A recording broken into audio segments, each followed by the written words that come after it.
নারী শক্তির ইতিহাস জাপানে। প্রথম মহিলা হিসাবে সে দেশের প্রধানমন্ত্রী হতে চলেছেন সানাই তাকাইচি। মঙ্গলবার জাপান পার্লামেন্টের নিম্নকক্ষে সংখ্যাগরিষ্ঠের সমর্থন পেয়েছেন তিনি। জোট সরকারের প্রধানমন্ত্রী হিসেবে জাপানের দায়িত্ব সামলাবেন সানাই। জাপানের প্রথম মহিলা প্রধানমন্ত্রী নির্বাচিত হওয়ার পর সানাইকে শুভেচ্ছা জানিয়েছেন ভারতের প্রধানমন্ত্রী নরেন্দ্র মোদীও। গত ৩ মাস ধরে জাপানের রাজনীতিতে ডামাডোল চলেছে। জুলাই মাসে নির্বাচনে পরাস্ত হয়েছে তাকাইচির লিবারেল ডেমোক্র্যাটিক পার্টি।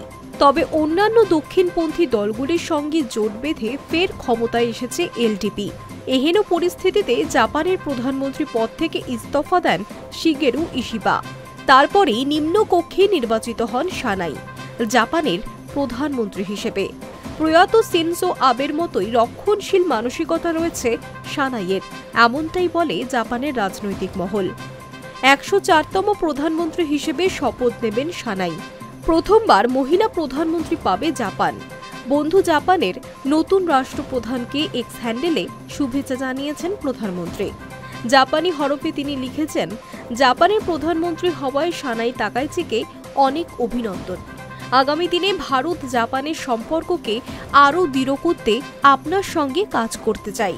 প্রশান্ত মহাসাগরীয় অঞ্চলে শান্তি, স্থিতাবস্থা এবং উন্নতির জন্য ভারত জাপানের গভীর সম্পর্ক খুবই জরুরি। জীবনের শুরুতে সাংবাদিক ছিলেন সানাই। রাজনৈতিক জীবনে কট্টর দক্ষিণপন্থী হিসেবেই পরিচিত তিনি। সমলিঙ্গ বিয়ের তীব্র বিরোধিতা করেছেন। দম্পতিদের আলাদা পদবি রাখার প্রস্তাবও নাকচ করে দিয়েছিলেন তিনি। আন্তর্জাতিক রাজনীতির ক্ষেত্রে তাইওয়ানের স্বাধীনতার পক্ষে সওয়াল করেছেন।